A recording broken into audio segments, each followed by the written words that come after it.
Hello students, কেমন আছো সবাই? উইথ এসএস ম্যাম চ্যানেলে তোমাদের সবাইকে স্বাগত জানাই।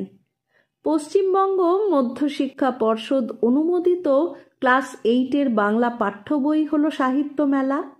সেই বইয়ের প্রথম পাঠের অন্তর্গত ঈশ্বরচন্দ্র বিদ্যাসাগর রচিত অদ্ভুত আতিথেয়তা গল্পের হাতে কলমে বিভাগের সমস্ত প্রশ্নের উত্তরগুলো দিয়ে দেওয়া হলো। আশা করি উপকার হবে। আর এখনও যারা উইথ এসএস ম্যাম চ্যানেলটি সাবস্ক্রাইব করোনি তারা চটপট করে ফেলো এবং পাশের বেল আইকনটি অন করো, যাতে পরবর্তী ভিডিওগুলোর নোটিফিকেশন সবচেয়ে আগে তোমার কাছে আসে। আর লাইক, শেয়ার, কমেন্ট করতে একদম ভুলবে না। চলো তবে শুরু করি।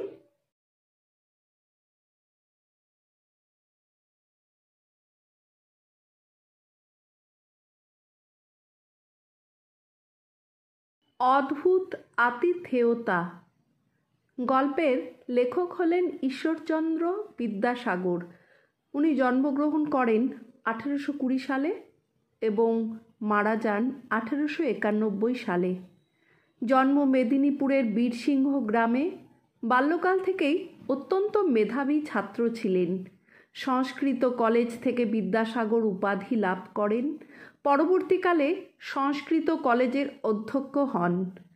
শিক্ষা বিস্তার, স্ত্রী শিক্ষার প্রসার ছাড়াও বিধবা বিবাহ প্রচলন, বহু বিবাহ রোধ ইত্যাদি বহুবিধ সমাজ সংস্কারের সঙ্গে যুক্ত ছিলেন। তার রচিত মৌলিক ও অনুদিত বহু গ্রন্থের মধ্যে আখ্যানমঞ্জরি, বোধোদয়, ঋজুপাঠ, কথামালা, বর্ণপরিচয়, বেতাল পঞ্চ বিংশতি, শকুন্তলা, সীতার বনবাস, ভ্রান্তিবিলাস, সংস্কৃত ভাষা ও সংস্কৃত সাহিত্য শাস্ত্র বিষয়ক প্রস্তাব, প্রভাবতী সম্ভাষণ উল্লেখযোগ্য। পাঠ্য আখ্যানটি তার আখ্যানমঞ্জরি গ্রন্থ থেকে নেওয়া হয়েছে। একের দাগের প্রশ্নটি হলো, ঈশ্বরচন্দ্র বিদ্যাসাগর কোন কলেজের অধ্যক্ষ ছিলেন? উত্তরে লিখবে ঈশ্বরচন্দ্র বিদ্যাসাগর সংস্কৃত কলেজের অধ্যক্ষ ছিলেন। একের দুইয়ের প্রশ্নটি হলো, তার রচিত দুটো গ্রন্থের নাম লেখো। উত্তর হবে তার রচিত দুটো গ্রন্থের নাম হলো কথামালা ও বর্ণপরিচয়। দুইয়ের দাগের প্রশ্নটি, নিচে প্রশ্নগুলোর একটি বাক্যে উত্তর দাও। 2-1 অদ্ভুত আতিথেয়তা গল্পে কোন কোন সেনাপতির প্রসঙ্গ রয়েছে? উত্তরে লিখবে অদ্ভুত আতিথেয়তা গল্পে মুর সেনাপতি ও এক আরব সেনাপতির প্রসঙ্গ রয়েছে। 2-2 তিনি এক আরব সেনাপতির পটমণ্ডপ দ্বারে উপস্থিত হইয়া আশ্রয় প্রার্থনা করিলেন। উদ্ধৃতাংশে তিনি বলতে কার কথা বোঝানো হয়েছে? উত্তরে লিখবে উদ্ধৃতাংশে তিনি বলতে মুর সেনাপতির কথা বোঝানো হয়েছে। 2-3 উভয় সেনাপতির কথোপকথন হইতে লাগিল। উভয় সেনাপতি বলতে এখানে কাদের কথা বলা হয়েছে? উত্তরে লিখবে উভয় সেনাপতি বলতে এখানে মুর সেনাপতি ও আরব সেনাপতির কথা বলা হয়েছে। 2-4 তাহা হইলে আমাদের উভয়ের প্রাণ রক্ষার সম্ভাবনা। প্রাণ রক্ষার কোন উপায় বক্তা এখানে বলেছেন? উত্তর হবে প্রাণ রক্ষার উপায় হিসাবে বলা হয়েছে মুর সেনাপতিকে একটি দ্রুতগামী অশ্ব দিয়ে দ্রুত শিবিরে পাঠিয়ে দেওয়া। 2-5 আপনি সত্বর প্রস্থান করুন। বক্তা কেন উদ্দিষ্ট ব্যক্তিকে সত্বর প্রস্থান করার নির্দেশ দিলেন? উত্তর হবে আরব সেনাপতি মুর সেনাপতিকে সত্বর প্রস্থান করতে বললেন কারণ সূর্যোদয়ের পর তিনি পিতৃহত্যার প্রতিশোধ নিতে বাধ্য হবেন। 3-এর দাগের প্রশ্নটি, নিচের প্রশ্নগুলোর কয়েকটি বাক্যে উত্তর লেখো। 3-1 তাহার দিগ্ভ্রম জন্মিয়াছিল। এখানে কার কথা বলা হয়েছে? এখানে মুর সেনাপতির কথা বলা হয়েছে। দিগ্ভ্রম হওয়ার পরিণতি কী হলো? দিগ্ভ্রম হওয়ার ফলে তিনি ভুল করে শত্রু শিবিরে প্রবেশ করেন এবং ক্লান্ত অবস্থায় আরব সেনাপতির আশ্রয় নেন। 3-2 আতিথেয়তা বিষয়ে পৃথিবীতে কোনো জাতি আরবদিগের তুল্য নহে। এই বক্তব্যের সমর্থন গল্পে কিভাবে খুঁজে পেলে? উত্তর হবে, গল্পে আরব সেনাপতি শত্রু মূর সেনাপতিকে আশ্রয় দেন, ক্লান্তি দূর করতে আহার ও বিশ্রামের ব্যবস্থা করেন, এমনকি নিরাপদে ফিরে যাওয়ার জন্য একটি শক্তিশালী অশ্বও দেন। অতুলনীয় আতিথেয়তার প্রমাণ।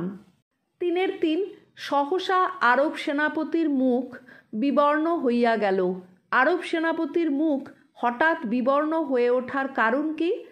উত্তর হবে, আরব সেনাপতি কথোপকথনের সময় জানতে পারেন যে মূর সেনাপতি তার পিতার হত্যার নির্দেশ দিয়েছিলেন, তাই প্রতিশোধ স্পৃহায় তার মুখ বিবর্ণ হয়ে ওঠে। 3-4 সন্দেহান চিত্তে শয়ন করিলেন। এখানে কার মনের সন্দেহের কথা বলা হয়েছে এবং তার মনের এই সন্দেহের কারণ কি? সন্দেহের কারণ ছিল আরব সেনাপতির আচরণ ও হঠাৎ অসুস্থতার অজুহাতে দূরে সরে যাওয়া। এখানে মূর সেনাপতির মনে সন্দেহ জেগেছিল যে তাকে হয়তো কোনো বিপদের দিকে ঠেলে দেওয়া হবে। 3-5 তাহার অনুসরণ করিতেছিল। কে কাকে অনুসরণ করছিলেন? তার এই অনুসরণের কারণ কি? উত্তর হবে, আরব সেনাপতি মূর সেনাপতিকে অনুসরণ করছিলেন, কারণ তিনি প্রতিজ্ঞা করেছিলেন যে অতিথি হিসাবে আশ্রয় দেওয়া হলেও শিবির থেকে বেরোনোর পর মূর সেনাপতিকে হত্যা করবেন। 4 দাগে প্রশ্নটি প্রসঙ্গ উল্লেখ করে তাৎপর্য বিশ্লেষণ করো। 4-1 যাহাতে আপনি সত্তর প্রস্থান করিতে পারেন তদ্বিষয়ে যথোপযুক্ত আনুকল্য করিব।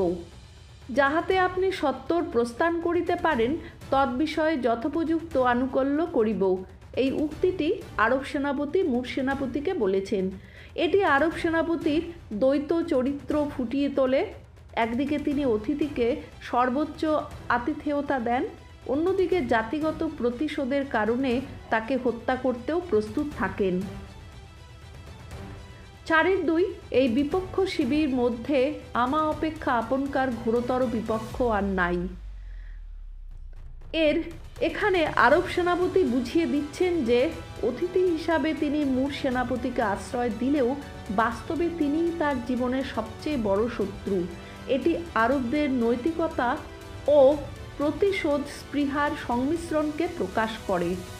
4-3 আমাদের জাতীয় ধর্ম এই, প্রাণান্ত ও সর্বশান্ত হইলেও অতিথির অনিষ্ট চিন্তা করি না।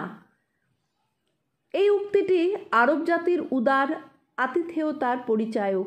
গল্পে দেখা যায় মূর সেনাপতি শত্রু হয়েও আরব সেনাপতি তাকে সর্বোচ্চ আতিথেয়তা দেন, যা আরব সংস্কৃতির একটি গুরুত্বপূর্ণ দিক।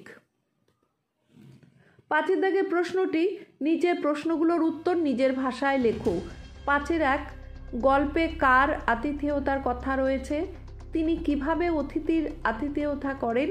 তার সেই আতিথেয়তাকে অদ্ভুত এক আখ্যা দেওয়া হয়েছে কেন? গল্পে এক আরব সেনাপতির আতিথেয়তার কথা বলা হয়েছে। তিনি শত্রুপক্ষের মূর সেনাপতিকে ক্লান্ত ও ক্ষুধার্ত অবস্থায় দেখে আশ্রয় দেন, খাবারের ব্যবস্থা করেন এবং বিশ্রামের সুযোগ করে দেন, এমনকি নিরাপদে ফিরে যাওয়ার জন্য একটি দ্রুতগামী অশ্বও দেন।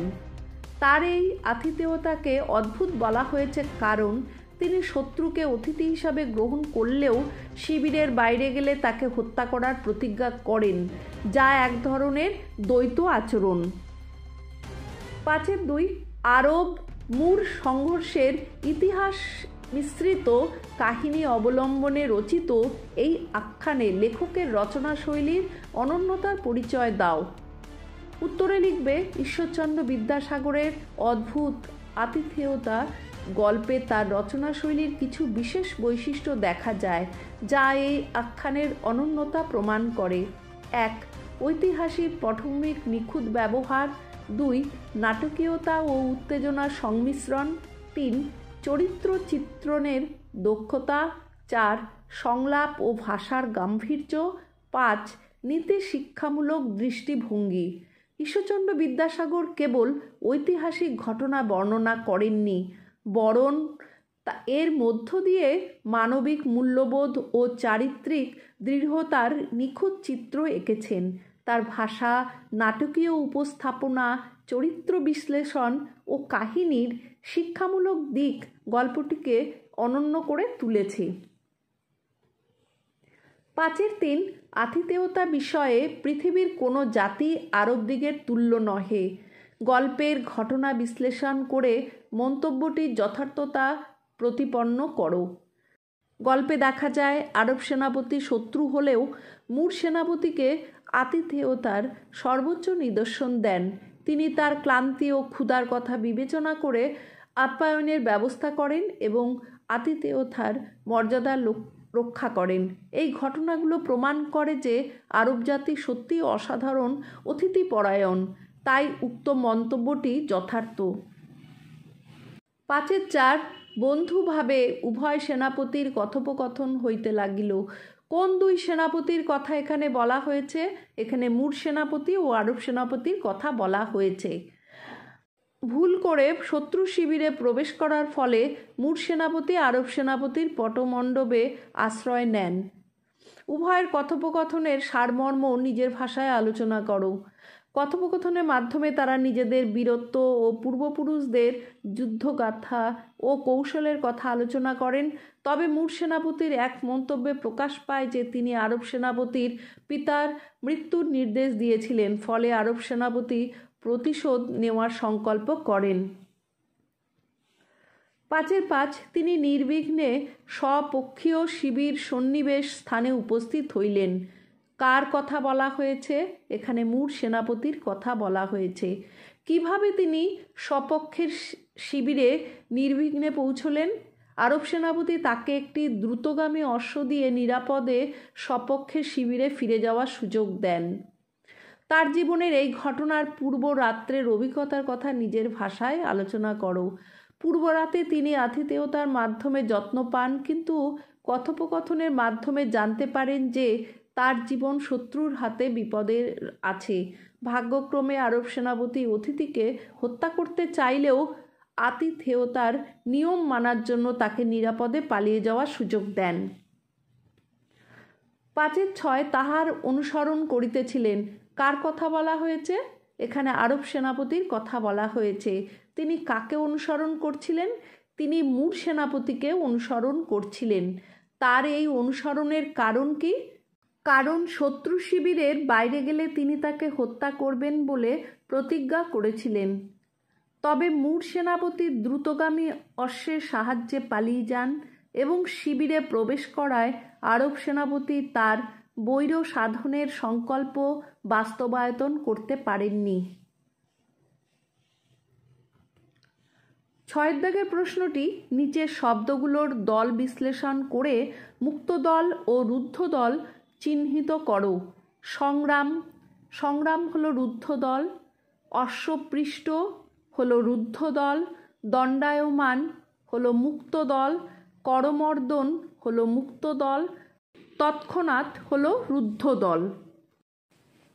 7 দাগে প্রশ্নটি নির্দেশ অনুযায়ী বাক্য পরিবর্তন করো। 7-1 আরবেরা তাহার অনুসরণে বিরত হইলে তিনি স্বপক্ষীয় শিবিরের উদ্দেশ্যে গমন করিতে লাগলেন। এটিকে জটিল বাক্যে পরিণত করতে হবে। উত্তর হবে আরবেরা তাহার অনুসরণ বন্ধ করলে তিনি স্বপক্ষীয় শিবিরের দিকে যেতে লাগলেন। 7-2 আতিথেয়তা বিষয়ে পৃথিবীতে কোনো জাতি আরব দিগের তুল্য নহে। এটিকে ইতিবাচক বাক্যে পরিণত করতে হবে। উত্তর হবে আতিথেয়তা বিষয়ে পৃথিবীতে আরবরা সবচেয়ে শ্রেষ্ঠ জাতি। 7-3 দ্বারদেশে উপস্থিত হইয়া দেখিলেন তিনি সজ্জিত অশ্বের মুখরশ্মি ধারণ করিয়া দণ্ডায়মান আছেন। এটিকে যৌগিক বাক্যে পরিণত করতে হবে। উত্তরে হবে দ্বারদেশে উপস্থিত হয়ে তিনি দেখলেন যে তিনি সজ্জিত অশ্বের মুখরশ্মি ধরে দাঁড়িয়ে আছেন। 7-4 এই বিপক্ষ শিবির মধ্যে আমা অপেক্ষা আপনকার ঘোরতর বিপক্ষ আর নাই। এটিকে প্রশ্নবোধক বাক্যে পরিণত করতে হবে। উত্তরে লিখবে, এই বিপক্ষ শিবিরে আমার চেয়ে আপনার বড় শত্রু আর কেউ আছে কি? 7-5 তিনি নির্বিঘ্নে স্বপক্ষীয় শিবির সন্নিবেশ স্থানে উপস্থিত হইলেন, নাসূচক বাক্যে পরিণত করতে হবে। উত্তরে লিখবে, তিনি স্বপক্ষীয় শিবিরে নির্বিঘ্নে উপস্থিত হতে পারেননি। আজ তাহলে এখানেই শেষ করছি। টাটা।